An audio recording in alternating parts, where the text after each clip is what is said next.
Selamat berjumpa kembali dengan Akbi Faktual. Selamat menikmati sajian kami. Ya, jadi hari ini kita akan meneruskan sebagai penjelasan adalah 5 keterampilan konselor pastoral. Jadi mulai keterampilan ke-6 sampai ke-10, kemudian kita akan masih di alokasi waktu, Kak. Kita akan latihan bertiga nanti untuk masing-masing saling mendengarkan. Nanti saya jelaskan kalau sudah masuk ke latihan dan kemudian kita akan sharingkan. Baik, saya kira kita masih ingat yang kita pelajari pada Jumat yang lalu mengenai keterampilan dalam konseling pastoral. Ada 10, yaitu yang sudah kita bahas adalah mendengarkan, memperjelas, memantulkan, menafsirkan, dan mengarahkan. Itu 5 keterampilan yang sudah kita bahas pada Jumat yang lalu. Sekarang ini kita akan membahas 5 lagi keterampilan dasar konselor pastoral. Kita akan masuk ke keterampilan yang ke-6, yaitu memusatkan. Ya, silakan. Ya, keterampilan ini bertujuan untuk mengarahkan pembicaraan pada satu hal tertentu yang menurut perkiraan konselor akan bermanfaat bila dieksplor. Ya, jadi seperti namanya memusatkan, jadi memusatkan pada satu hal tertentu yang dinilai oleh konselor akan bermanfaat jika dieksplor lebih lanjut.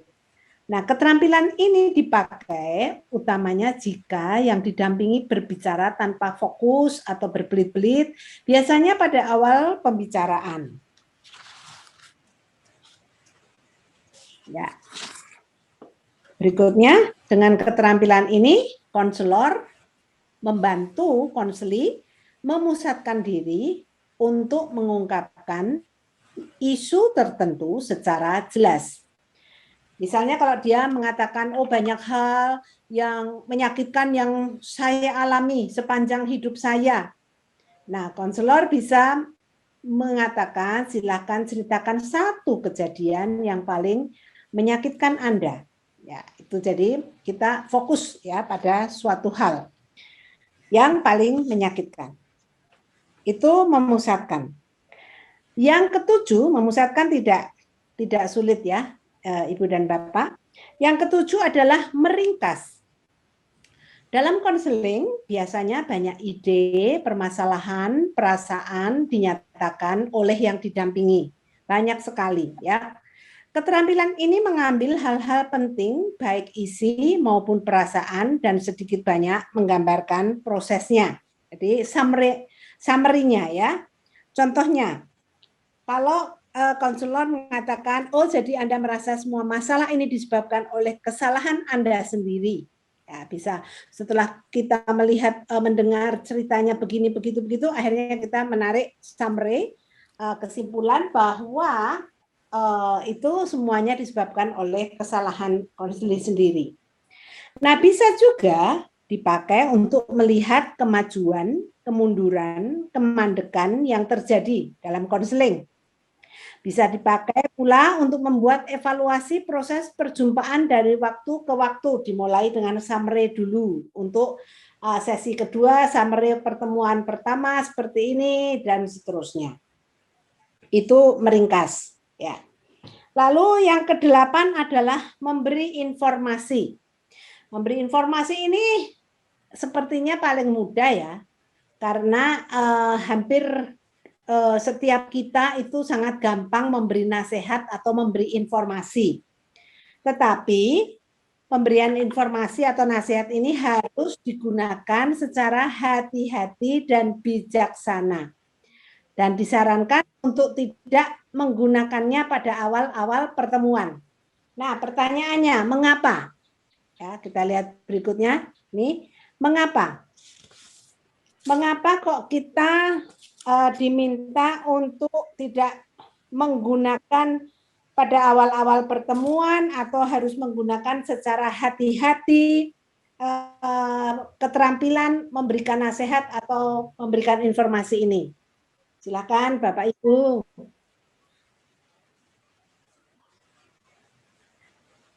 Ada yang mau menjawab? Kan belum tahu masalahnya, Bu. Tidak mungkin langsung. Tadi pertanyaannya kan sudah. Mengapa kita tidak diminta atau disarankan untuk tidak menggunakan pemberian informasi atau nasihat pada awal-awal pertemuan? Atau mengapa pemberian nasihat ini harus digunakan hati-hati? Ya, supaya konselinya lebih terbuka. Supaya konselinya lebih terbuka. Masih di tanda tanya tadi. Nah, masih di sini.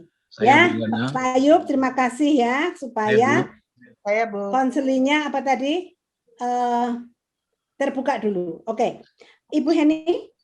Ya, kita perlu membangun kepercayaan dulu dari konseli. Membangun kepercayaan dulu dari konseli. Terima kasih, Bu. Yang lainnya tadi siapa ya yang bilang saya? Iya, Bu. Silakan, Ibu Mega ya? Iya, Bu. Ya, silakan Ibu. Supaya perasaannya bisa diekspresikan dengan baik, Bu. Supaya ekspresinya bisa dengan baik, ya. Tadi ada Bapak siapa ya yang mau? Saya, Bu, Donald Peter, Bu. Ya, Pak Donald, silakan. Karena kalau di depan, Ibu, takutnya jadinya kita mengarahkan, bahkan jadinya kita yang membuat keputusan untuk dia nantinya. Oke, ya. Terima kasih, Pak. Ada lagi tadi?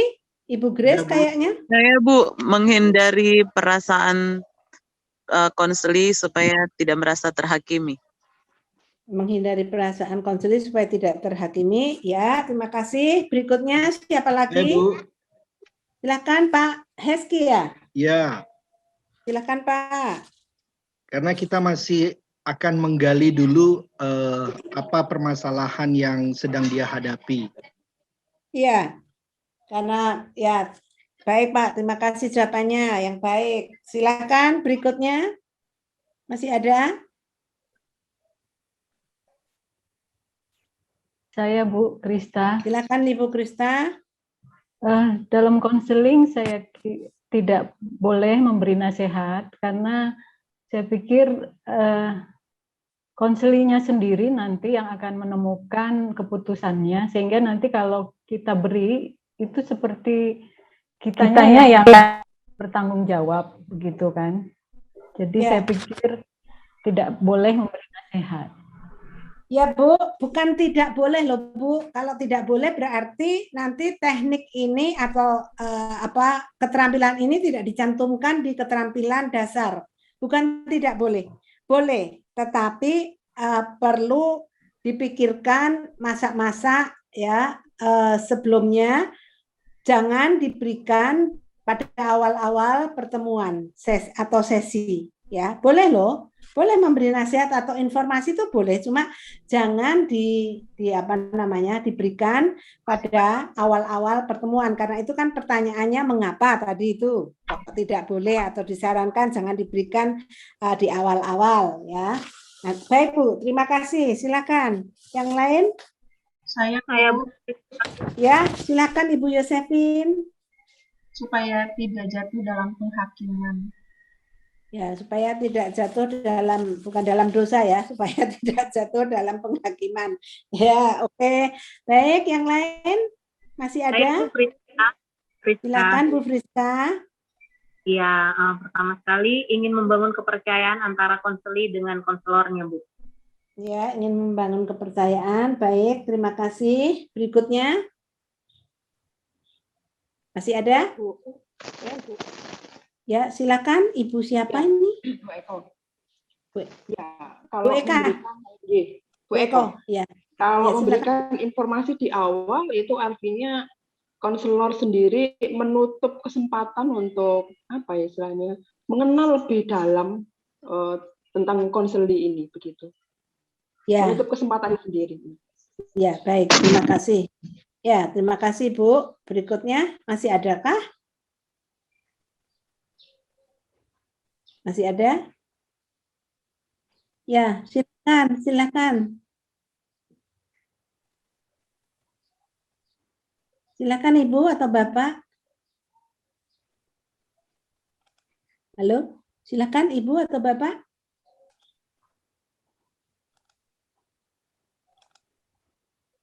Halo, Kak Ica. Iya, saya Bu. Ya, silakan Ibu Ina. Iya, untuk membangun kepercayaan diri dari konseli atas masalah yang dia hadapi. Ya, baik. Terima kasih. Yang lainnya, silakan. Oke, saya. Silakan, Pak Ferdinand. Ya, menurut saya kita belum atau maaf ya, kayaknya putus-putus ya. Ya, putus-putus. Enggak putus-putus, Pak. Oke, diganti dulu ya, silakan.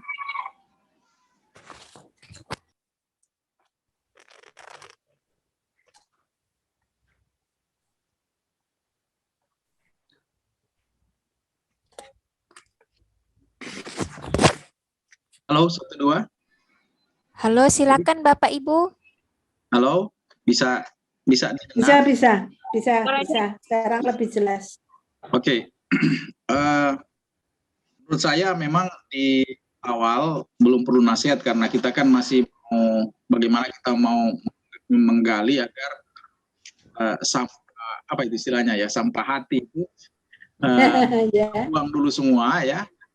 Baru kemudian bagaimana kalau misalnya masih full, ibarat air masih full terus kita sudah mau menambah lagi, harusnya kayaknya dikosongkan dulu atau sudah banyak yang terbuang baru kita bisa memasukkan nasihat-nasihat di sana. Di samping itu kan kalau di awal kan permasalahannya memang di kita juga belum nangkep jelas apa sih masalahnya kalau dikaitkan dengan teknik yang sebelumnya itu, gitu.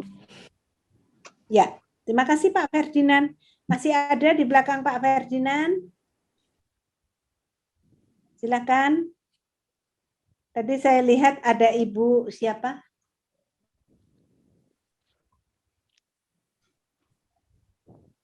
Saya Ibu.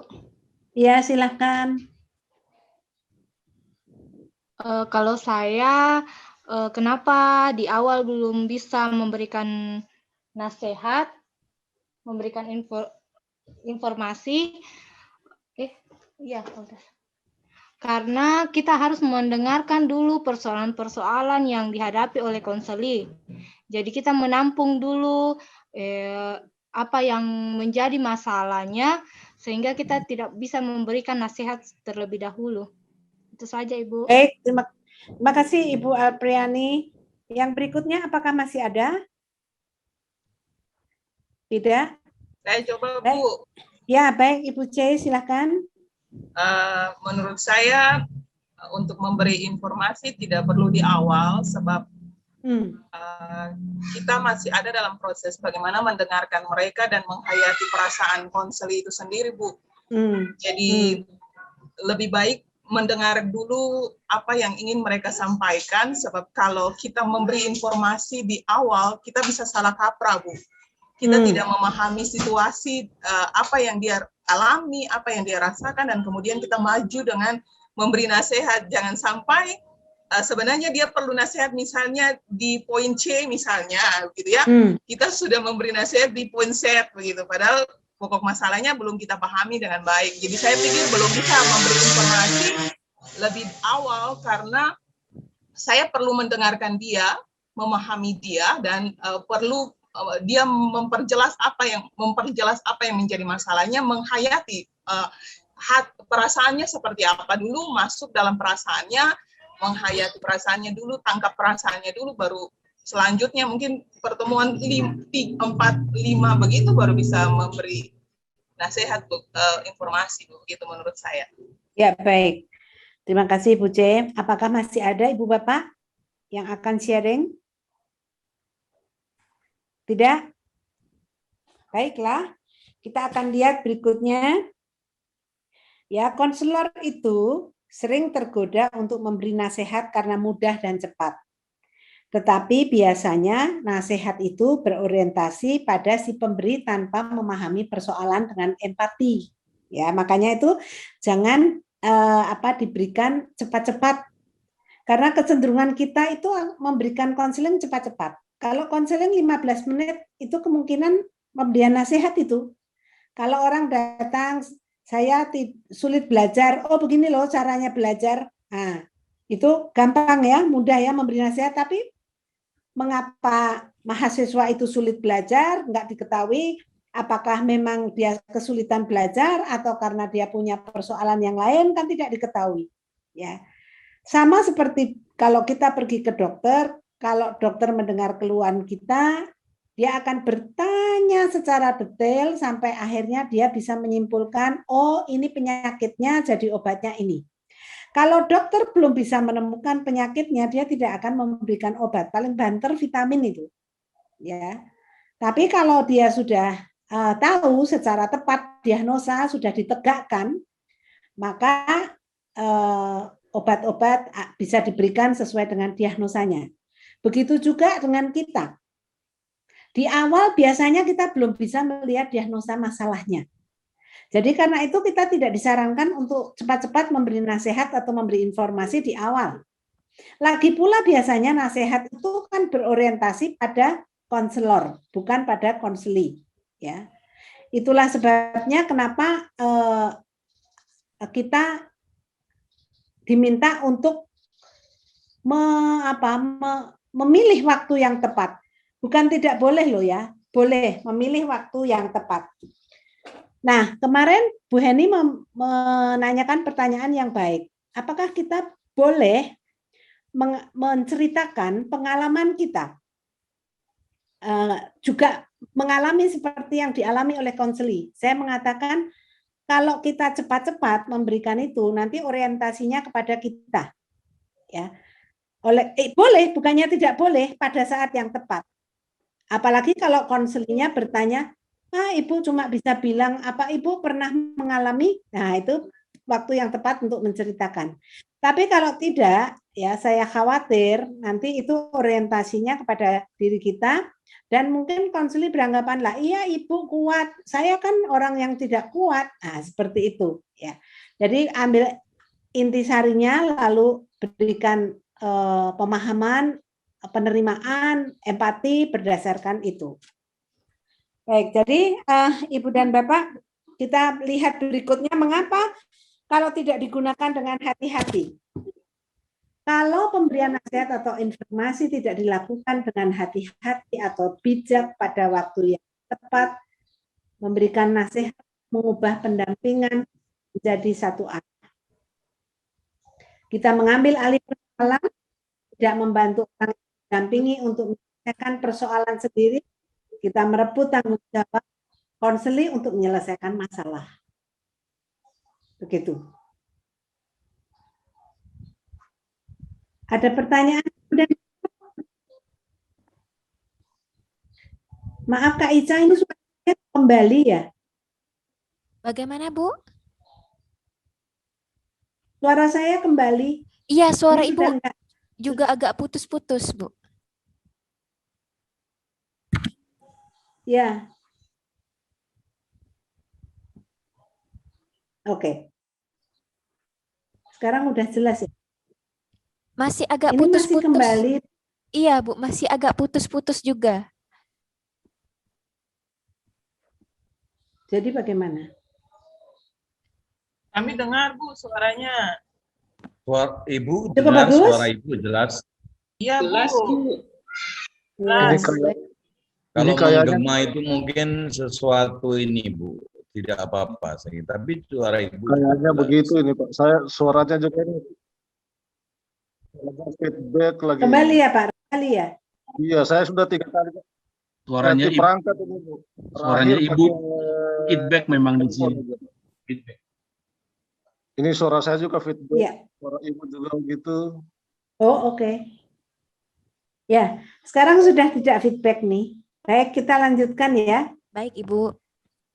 Ya, jadi Jika tidak dilakukan dengan hati-hati, bijak pada waktu yang tepat, memberikan nasihat jadi satu arah, kita malah tidak membantu orang yang didampingi untuk menyelesaikan persoalannya sendiri, kita merebut tanggung jawab untuk menyelesaikan masalah. Nah, nasihat hendaknya rinci berikut: sederhana, akurat, tepat guna, dan dapat dilakukan.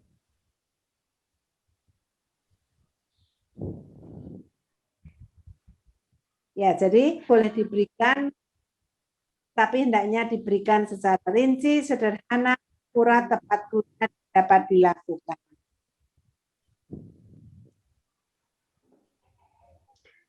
Baik, itu tentang pemberian informasi atau nasihat ya, Ibu dan Bapak.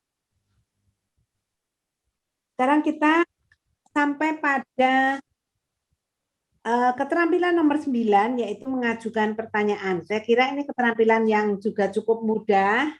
Kita mudah sekali untuk mengajukan pertanyaan. Konselor tidak hanya dituntut menjadi pendengar yang baik, tetapi juga penanya yang baik. Pertanyaan yang kita ajukan hendaknya jangan dipakai untuk menilai, mengadili, membuktikan, menginterogasi, atau memuaskan rasa ingin tahu kita. Ya, jadi jangan karena untuk itu semua. Ya.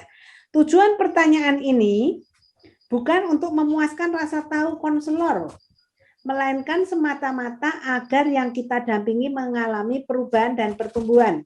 Hati-hati dengan kasus perselingkuhan, karena biasanya kita ingin tahu dengan siapa, sudah berapa lama, di mana, ya, dan seterusnya. Ya, rasa ingin tahu kita. Ya, barangkali kalau kita mengikuti hal-hal yang baik di sini, kita mungkin tidak akan tahu dengan siapa konseling kita selingkuh. Ya, itu.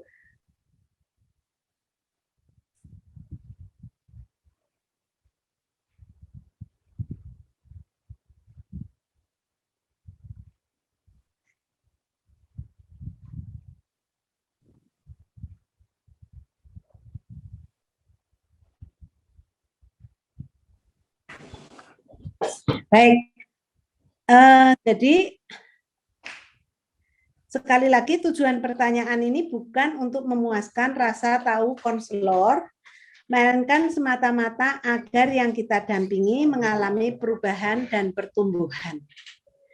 Nah, keistimewaan keterampilan ini adalah bersifat luas, dapat dikombinasikan dengan semua keterampilan dasar yang lain. Ya, itu. Jadi mudah sebetulnya membuat pertanyaan, tetapi hati-hati pertanyaannya jangan merupakan hal untuk memenuhi atau memuaskan rasa ingin tahu kita, tetapi semata-mata untuk pertumbuhan konseli kita. Baik, lanjutkan. Nah, pertanyaan sebaiknya bersifat terbuka, yang memungkinkan yang kita dampingi menelusuri kehidupan dan pengalaman krisisnya secara lebih dalam lagi, bukan pertanyaan tertutup. Pertanyaan tertutup itu misalnya apa, lalu di mana, itu tertutup sifatnya. Kalau mengapa, bagaimana, itu pertanyaan terbuka. Misalnya, kamu makan apa? Oh, makan sate. Nah, itu pertanyaan tertutup. Tapi coba kamu ceritakan makan siangmu. Itu pertanyaan terbuka. Jadi biasanya what, who, when, where, itu adalah pertanyaan tertutup. Jadi apa, siapa, kapan, di mana. Tapi kalau how, why, bagaimana, mengapa, itu pertanyaan terbuka. Ya.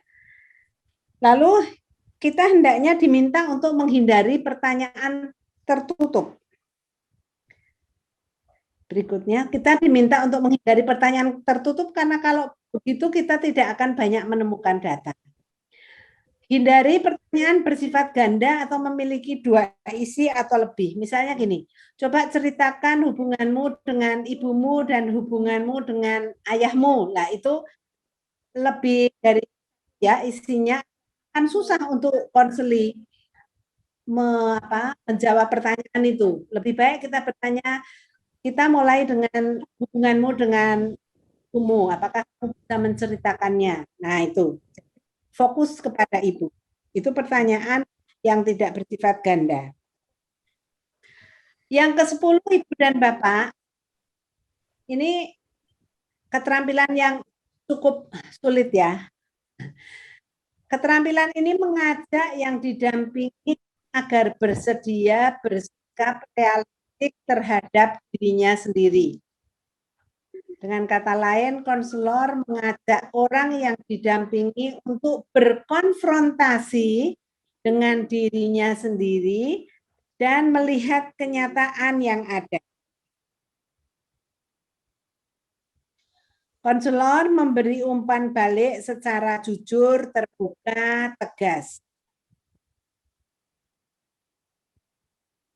Umpan balik mungkin bertentangan dengan pilihan atau rencana yang didampingi.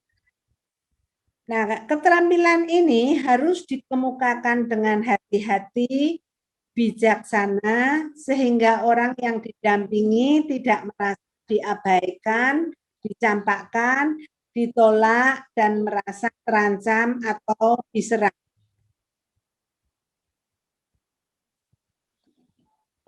Dalam keterampilan ini bisa dilakukan meditasi jika yang didampingi berpikirnya menunjukkan kegelisahan, berbicara dari topik satu ke topik yang lain, atau loncat-loncat.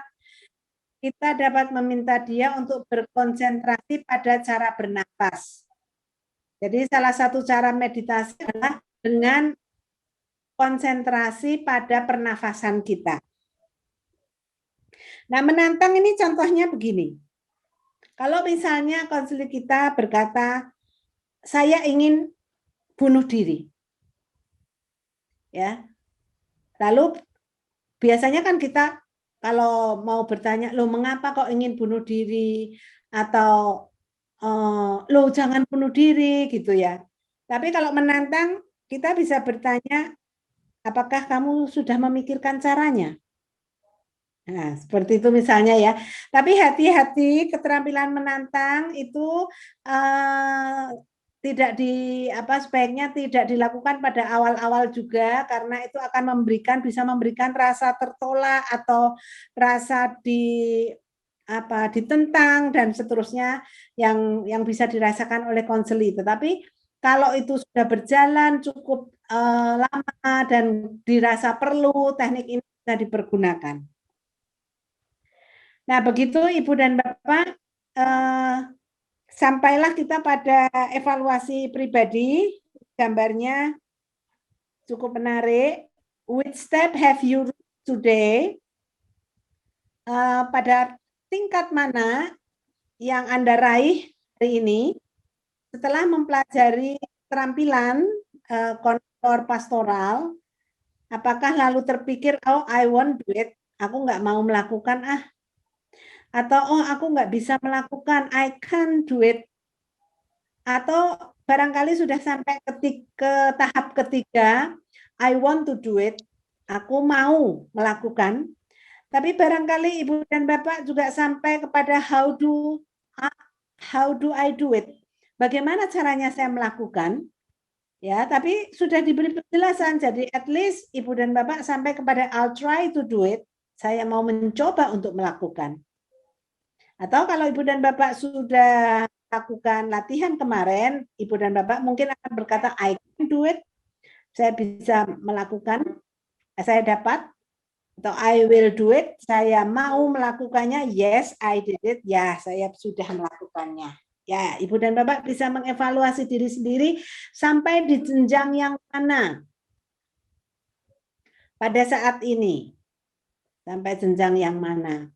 Kalau mau sharing silahkan, lalu juga kalau ada pertanyaan juga silahkan sebelum kita membagi diri dalam latihan. Monggo silahkan. Saya nanya sedikit Bu Liana. Ya boleh, banyak juga boleh Ibu, silahkan.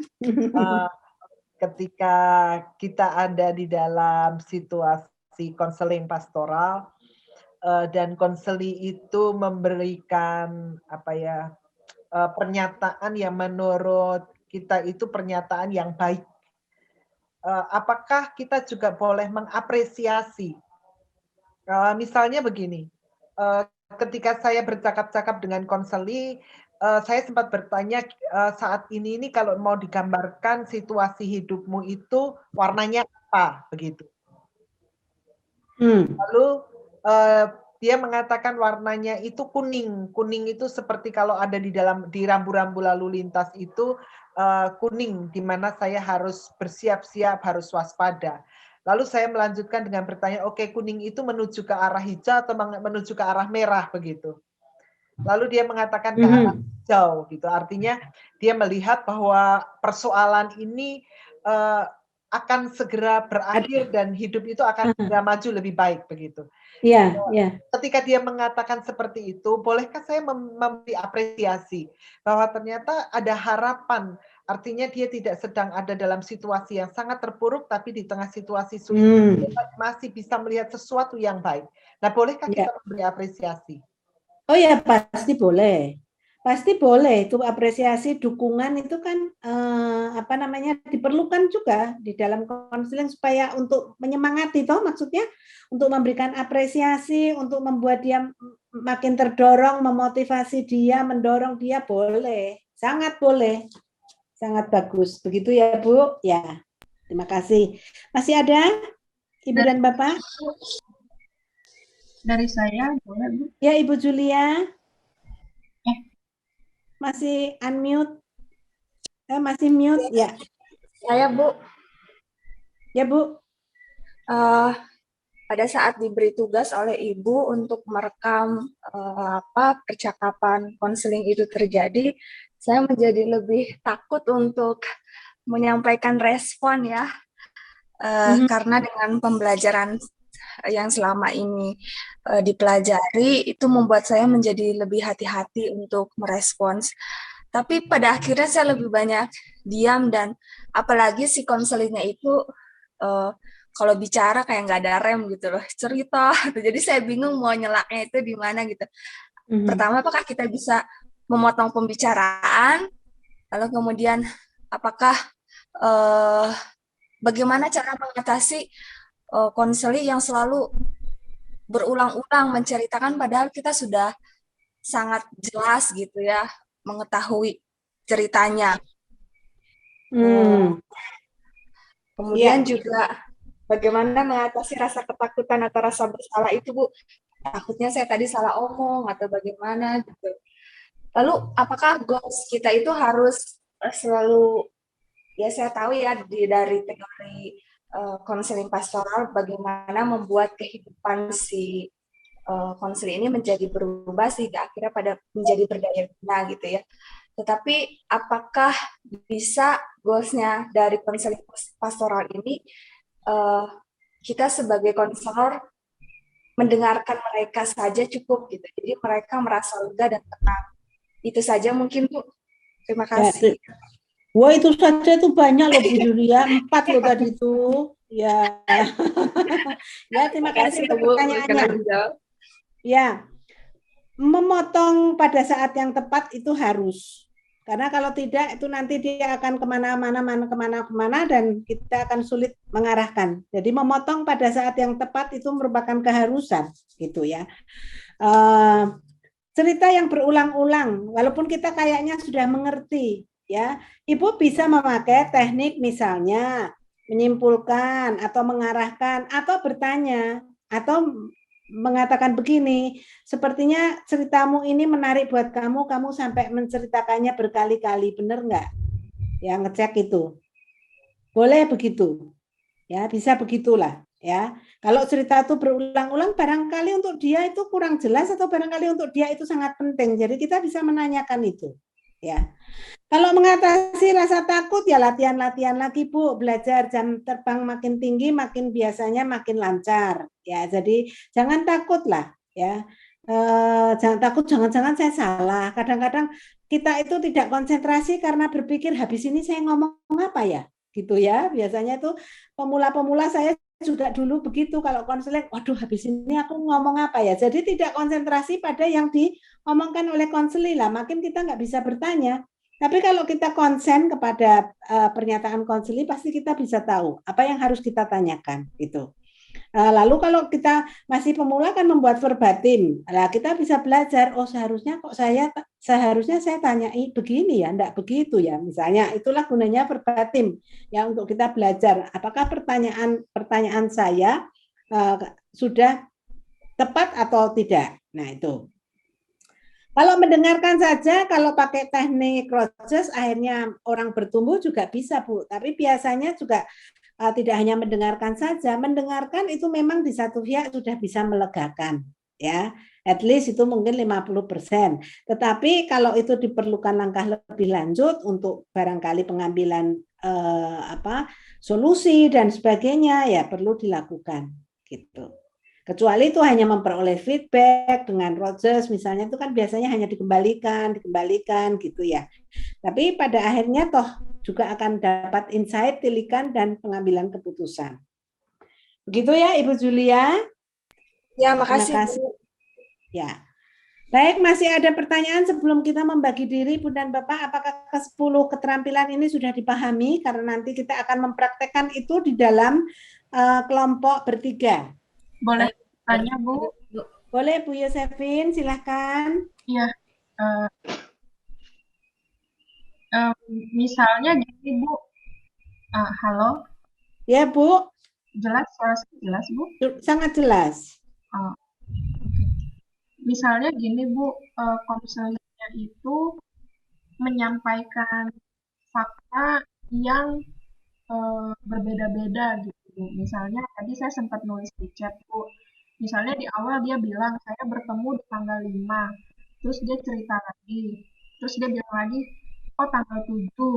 Terus cerita-cerita lagi, terus di belakang bilangnya lagi tanggal 1. Nah, misalnya saya di awal mengejar dulu fakta sebenarnya tanggal berapa gitu. Supaya yang bersangkutan juga jelas melihat persoalannya gitu, karena mungkin dia terbawa emosi atau terburu-buru atau bagaimana gitu. Itu boleh nggak, Bu, saya lakukan? Atau saya mengabaikan saja keterangan konseli yang beda-beda gitu, Bu?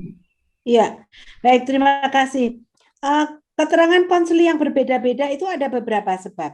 Yang pertama memang dia lupa.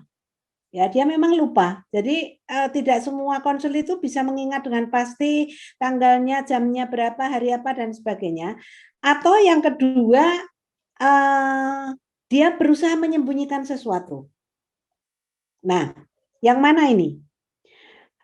Yang penting untuk kita adalah, kalau dia menyembunyikan sesuatu, pertanyaannya adalah mengapa? Itu yang lebih penting. Daripada menurut dia, loh gimana sih kamu ini kok sebentar bilang tanggal 5, sebentar bilang tanggal 7, sebentar lagi tanggal 1, yang benar yang mana gitu.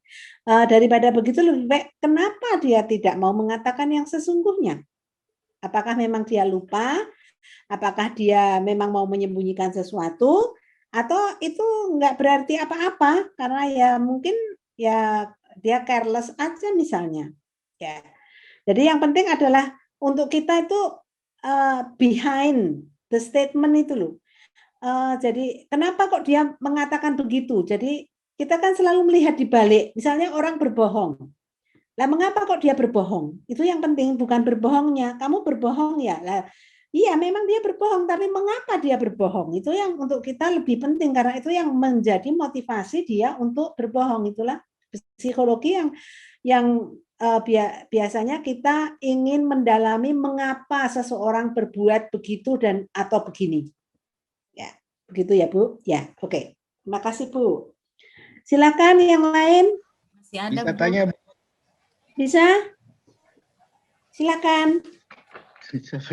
Dari siapa? Bapak siapa? Ya. Pak Saya, Bu. Heski? Ya. Ya, Pak. Iya, Bu, tanya. Di dalam mengadakan konseling, Ya. oke, mungkin ada case tertentu yang memang kata ataupun kalimat, ya kata kunci gitu, ada yang memang nggak bisa ditanyakan atau diberikan gitu ya. Tapi pada umumnya di dalam melakukan konseling itu kira-kira kata-kata apa yang memang tidak boleh keluar dari seorang konselor? Terus aksen yang seperti apa yang juga tidak boleh sepertinya gitu. Semacam tadi kan Ibu bilang ada yang dalam, ada yang luar, yang why sama when gitu kan. Ada yang tidak boleh, ada yang boleh gitu. Mungkin kalau Artinya semua kasus gitu. Ya Pak, terima kasih Pak. Jadi begini Pak. Kasih. Terima kasih Pak Eski. Jadi begini, kalau bukannya tidak boleh, tapi kalau kita hanya pakai kata-kata what, when, where, with whom, dan sebagainya, itu kita hanya dapat informasi sedikit. Apa yang kamu makan, nasi gitu ya. Kapan kamu makan, siang tadi, kan sedikit. Tapi kalau kita bertanya mengapa kamu melakukan itu, mengapa kamu makan, kan dia harus menjelaskan. Atau bagaimana makan siangmu tadi, kan dia harus menjelaskan. Kita dapat banyak gitu ya. Nah itu maksudnya Pak. Jadi bukan tidak boleh, tetapi dihindarilah. Jangan terlalu banyak.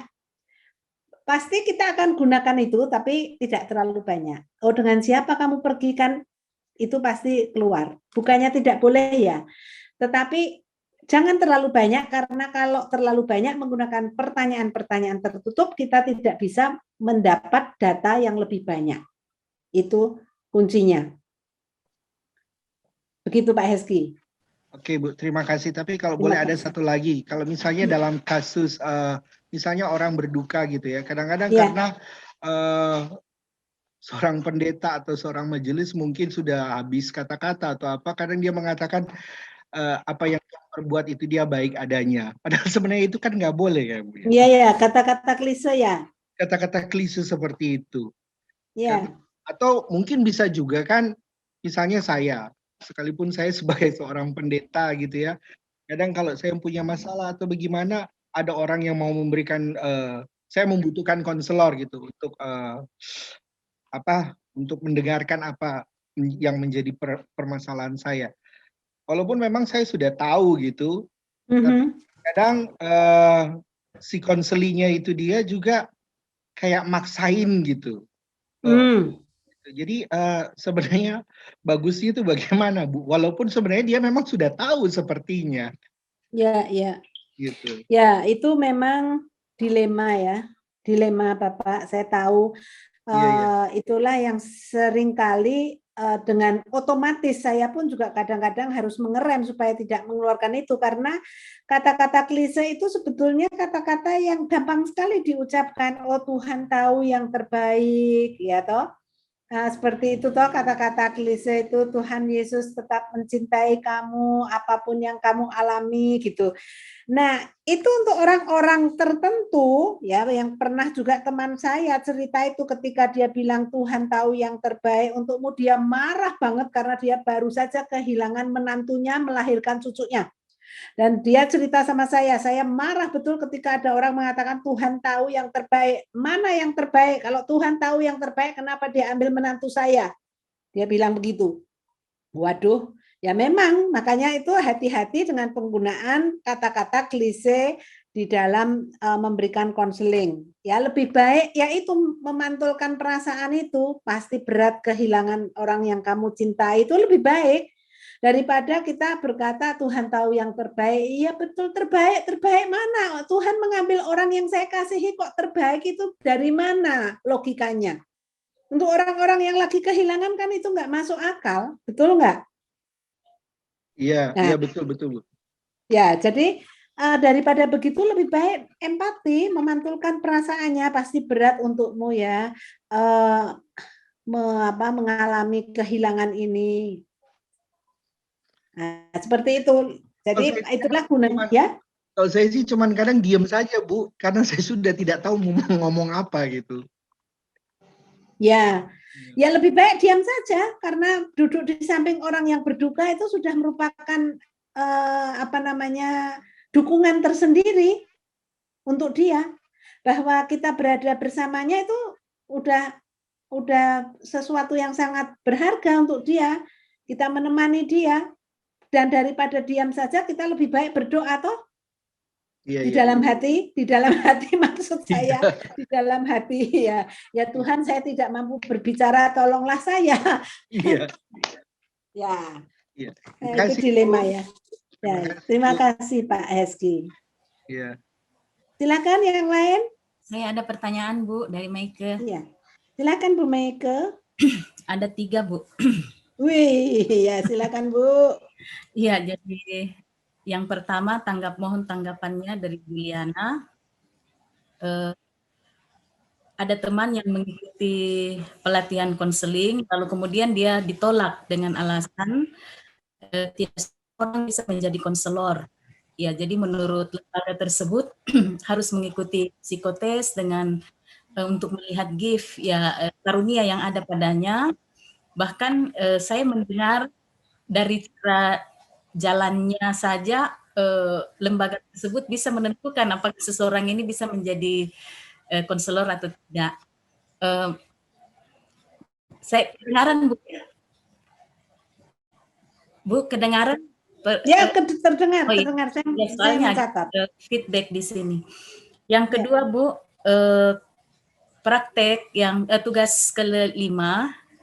Jadi saya menemukan konseli yang bermasalah karena orang tuanya orang tua yang bermasalah. Nah, jadi apakah di situ kan kita tidak bisa mengganggu bukan ranah kita orang tuanya ya. Apakah tepat kalau saya bertanya tentu harapan kamu orang tuanya bisa berdamai kembali. Tetapi bagaimana sikap kamu kalau itu tidak terjadi, atau usulan Ibu Liana kira-kira bagaimana, karena konseli ini yang bermasalah bukan pada dirinya, tetapi dia kecewa pada orang tuanya yang bermasalah, ya, yang berpisah. Yang ketiga Bu, kalau dalam proses konseli kita sudah mengikuti proses, lalu kita temukan bahwa konselinya memang salah, ya. Apa yang harus kita lakukan untuk menegur, tetapi apakah dengan empati? Kira-kira bagaimana contohnya Bu? Ya, terima kasih Bu. Terima kasih Bu Meike. Yang pertama ya Bu, memang ada lembaga-lembaga atau gereja-gereja tertentu yang mengikuti prosedur ini, ya, apakah mendapat karunia gitu ya untuk menjadi seorang konselor atau tidak. Tetapi kan orang itu berkembang toh. Roh Kudus memampukan. Asal persyaratan-persyaratan dasar, misalnya kan ada persyaratan dasar, misalnya nggak mungkin seorang dari tingkat sekolah dasar misalnya langsung mendapat pendidikan konseling misalnya, itu kan loncatnya terlalu jauh. Mungkin ada persyaratan akademis tertentu misalnya ya yang harus dipenuhi. Tapi kalau yang seperti psikotes gift itu ya itu hanya untuk melihat kalau menurut saya apakah dia punya bakat tertentu atau tidak. Tetapi kalau dia sungguh-sungguh berminat, Tuhan menolong dia, saya kira kok masih ada harapan menurut saya. Jadi itu kan soal kemampuan dan kemauan. Kadang orang yang mampu tidak mau. Orang yang mau tidak mampu. Tapi lebih baik mengajar orang yang mau dia bisa jadi mampu daripada mengajar orang yang mampu tetapi hatinya tidak mau. Itu kan terjadi di setiap area di pelayanan gereja toh. Kita melihat bahwa ada orang-orang yang mampu tapi tidak mau, banyak yang tidak mau. Banyak orang yang bisa mampu jadi majelis jemaat tapi tidak mau. Ada orang-orang yang mau tetapi kurang kemampuannya. Nah, gitu kan. Ya, jadi itulah dilema kita. Tapi kalau saya ya lebih baik melatih orang yang mau, kurang mampu dikit nggak apa-apa daripada dia mampu tapi udah nggak mau. Itu susah banget untuk mendorong memompa motivasinya. Itu yang pertama. Yang kedua, masalahnya tidak bisa Ibu mengatakan itu masalahnya orang tua, tidak. Tetap masalahnya konseli. Masalahnya apa? Dia merasa kecewa terhadap orang tuanya. Bagaimana caranya kita menolong dia supaya dia bisa menerima itu sebagai bagian dari kehidupannya dan belajar dari pengalaman pahit itu untuk memberikan pertumbuhan kepadanya, gitu. Saya kira ya.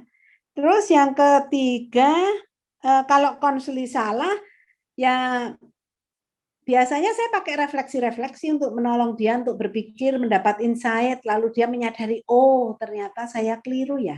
Nah gitu.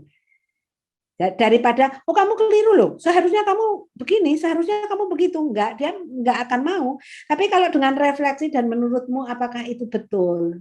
Kalau betul, mengapa kamu mengalami masalah itu? Gitu loh. Jadi dengan refleksi-refleksi biasanya dia akan menemukan akhirnya, oh iya ya, seharusnya saya tidak bersikap begitu. Oh iya ya, saya seharusnya begini ya. Nah seperti itu, akhirnya sampai ke situ. Ya, begitu ya Bu? Ya, makasih Bu. Terima kasih Bu. Saya harus lihat di chatting ya, karena kelihatannya ada pertanyaan-pertanyaan di chat ya. Iya, Ibu. Ya, baik. Pertanyaan yang pertama ini Ibu Yosefin ya? Oh sudah ya, Sudah. saya sudah jawab ya Yosefin ya. Ibu Friska, Bu. Ibu Friska, bagaimana caranya menanggapi konseli jika di awal saja di waktu konseling si konseli sudah ingin mendapatkan solusi dan jawaban? Bagaimana cara memberikan penjelasan kepada konseli itu? Ya, itu biasanya banyak konseli yang maunya instan ya, maunya cepat. Ya, sama seperti kita juga kalau ke dokter maunya dapat obat besok sembuh gitu ya. Ya dijelaskan kepada konseli bahwa ini butuh proses ya. Mari kita melalui proses itu bersama-sama. Jika kita bekerja sama dengan baik, maka prosesnya tidak akan lama gitu. Seperti itulah. Tapi dijelaskan. Ya Ibu dan Bapak nanti bisa ditanyakan lagi, kita harus masuk ke tugas kelompok masalahnya ya, supaya waktu kita cukup ya.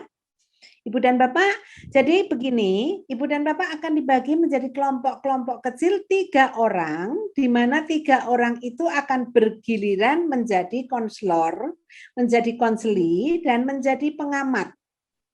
Ya. Jadi yang pertama ABC misalnya ya, si A menjadi konselor dulu, konselinya B, pengamatnya C. Konselor dan konseli bercakap seperti biasa, kira-kira 10 menit saja maksimal. Tugas pengamat adalah mencatat apakah konselor sudah menggunakan keterampilan-keterampilan yang diajarkan. Ya, dan keterampilan apa saja itu. Itu tugasnya pengamat. Nanti sesudah 10 menit diputar. Yang A tadi jadi konselor bisa jadi pengamat. Yang B jadi konselor, yang C jadi konseli.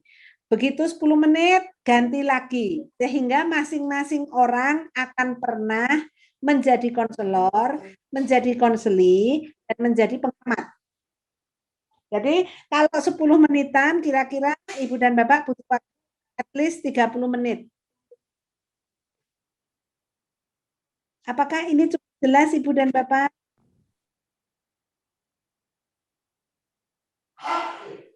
Jelas Bu. Atau ada pertanyaan? Jelas ya? Oke. Ya. Jadi sekali lagi saya ulang, Ibu dan Bapak akan bagi menjadi kelompok-kelompok A 3 orang. 3 orang ini akan berperan masing-masing nanti sebagai konselor, sebagai konseli, dan sebagai pengamat. Sebagai pengamat tugasnya adalah untuk mengamati apakah konselor sudah menggunakan keterampilan-keterampilan apa yang kita bicarakan 2 hari ini. Kalau konselor konseli ya bercakap biasa. Masalahnya boleh dikarang, boleh masalah sendiri. Tapi kalau itu hanya karangan harus tahu datanya, jangan dibelit-belitkan nanti enggak selesai-selesai ya. Itu kalau mau masalah yang simpel aja, jangan yang berat, jangan yang rahasia, yang simpel saja. Boleh mengambil masalah sendiri, boleh mengambil masalah jemaatnya atau konselinya yang lain.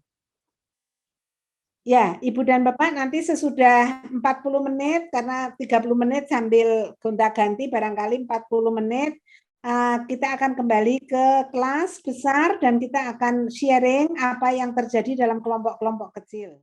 Terima kasih atas kunjungan Anda.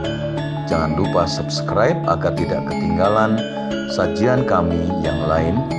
Dan jangan lupa juga getarkan lonceng kebersamaan kita.